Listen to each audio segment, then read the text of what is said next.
When it comes to building lots of muscle naturally, working out consistently and working out hard are both necessities. That being said, they aren't the only key elements that are necessary for building lots of muscle. Hey, my name is Sam Kaplan. I'm a pro natural bodybuilder and an online physique coach. What I've learned and experienced when it comes to building lots of muscle naturally is that in addition to working out consistently and working out hard, it's also about how you work out.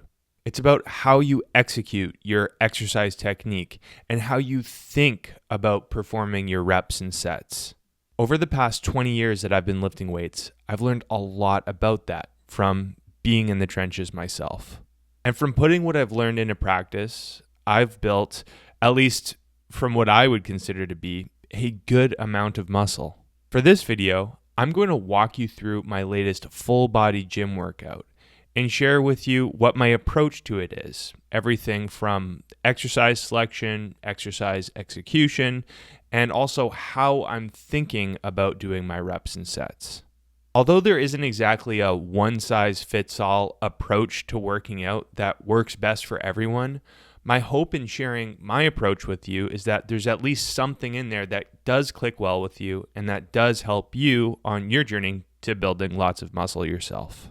Before we get started, if you find this video to be helpful or interesting, please consider hitting the like button and subscribing to the channel. It really helps me out. Okay, let's dive in.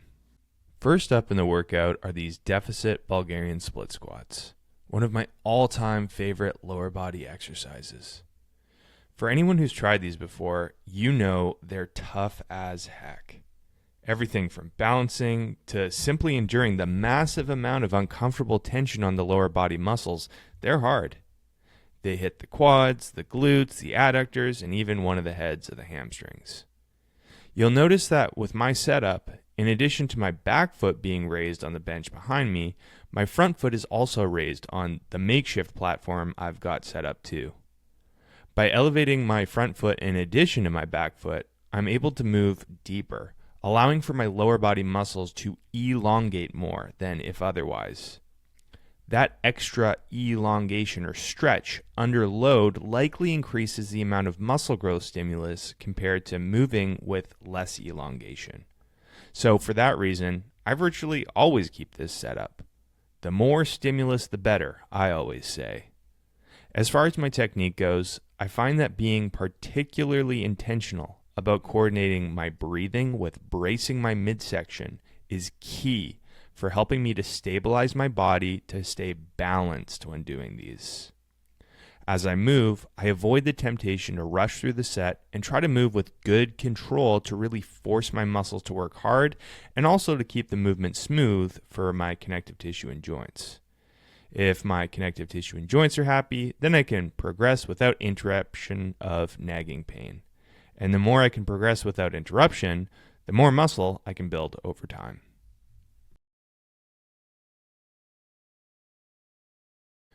Next up are these bent over dumbbell rows to hit my back. Of all the different row variations, these are one of my favorites. Depending on the combination of how far you flare your elbows, angle your torso, and flex and extend your spine as you move through each rep, you can bias more or less of the different muscles of the back. I'm talking about how and how much you hit your traps, lats, and spinal erectors in particular.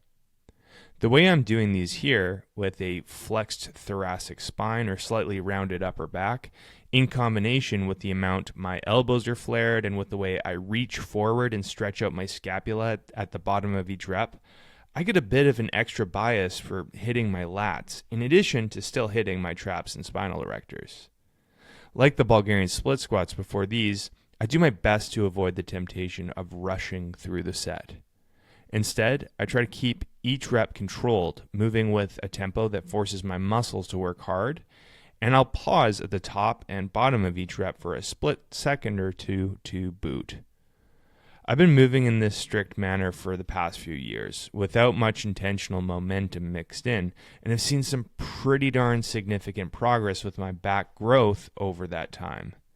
That being the case, I think I can make a case for this being a very stimulative way of moving when doing these for muscle growth.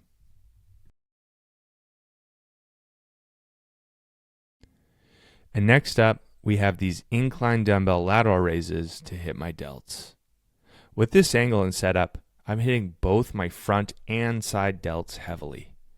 For me personally, when doing these, or any lateral raise variation, I try to keep every part of the rep under control, even the slightly faster concentric phase of the movement, or when I raise the weights up.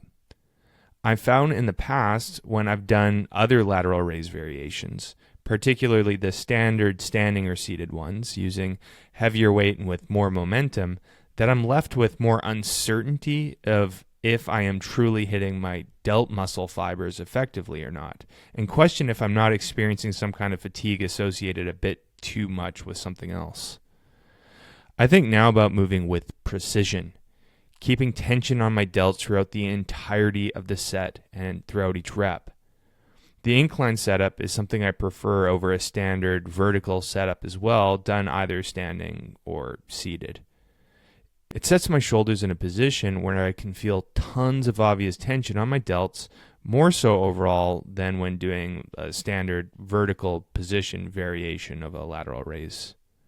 I've been including these as a staple in my program for the past few years, like the dumbbell rows, and have seen noticeable delt growth since that time. And so I suspect that these have been evidently playing an important role in accomplishing that muscle growth. Good old chin-ups are next to hit my back, particularly my lats, with some bicep stimulus to boot. From what I've seen, one of the movements that are most often performed with lackluster technique are these. They're commonly performed with partial ranges of motion and or with excess swinging or momentum. Admittedly, in my earlier years of lifting, I've definitely been guilty of that, particularly during the years where I wasn't yet strong enough to do them with more controlled technique and a full range of motion. Before being able to do these with this kind of technique, I actually spent, probably at least a full year or more doing machine-assisted pull-ups to build muscle and get strong enough to do them with my body weight and eventually to load them. Anyhow, nowadays I like to do these with strict robot-like technique, the same as I would with doing any other exercise. Even though these are a calisthenic exercise, I try to focus on keeping tension where I want, which in this case is predominantly my lats and teres major, or the muscles on my back located directly below my armpits. As for my grip, I simply pick the one that feels most comfortable on my joints and connective tissue, in combination with leaving me with the feeling of tension I'm looking for. Since I'm prone to elbow pain on my left arm, I found that this grip leaves my elbow feeling the most happy. And so, for that reason, that simple reason, this is my grip of choice. And last, but certainly not least in the workout, are these flat dumbbell bench presses. For me, this exercise is the ideal chest exercise. It allows me to move with a huge range of motion, to allow for full elongation of my pecs under load, and allows my shoulders and wrists to move freely, in opposed to being fixed in place using a machine or even a barbell to an extent, to allow for micro adjustments as I move through each rep. This not only allows me to move in the precise way that feels best on my pecs, but also in the way that leaves my joints and tendons feeling happiest. This isn't to say that other chest exercises are bad or even inferior.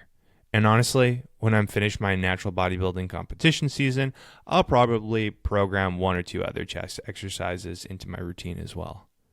But because these have been so great for allowing me to progress without interruption of really any kind of nagging pain for so long, I've been including them as the only chest exercise in my program for at least the past 8 months or so now. If it ain't broke, why fix it, after all? As far as my technique goes, you probably know the drill by now. I aim to avoid rushing and keep each rep under control. I like to pause at the bottom of each rep for a split second or two to really settle into the tension when my pecs are the most stretched or elongated. and that does the trick for me. And that's the workout. Simple but effective.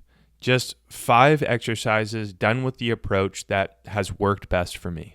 Hopefully, there's something in there that clicks well with you that you can try implementing in your workouts to hopefully help you build lots of muscle as well. At this point, I'd love to hear your feedback. Let me know your questions, thoughts, and insights about my workout approach in the comment section below. Before this video comes to a close, I want to quickly let you know about the work that I do. When I'm not making YouTube videos or Instagram content, I work full-time as an online physique coach, where I help my clients to accomplish their muscle growth and fat loss goals by optimizing their approach to strength training and nutrition, and I coach them through the process. I've been doing this work for over 7 years and love helping my clients to not only transform their bodies, but ultimately their lives. If you've been considering getting some help with accomplishing your own physique goals, feel free to hit the link in the description below, where you can learn a little bit more about the work that I do and how I can help you. You can even use that link to schedule a free video consultation with me.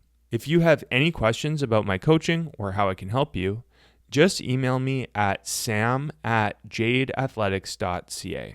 Thank you so much for watching, and I'll see you in the next video.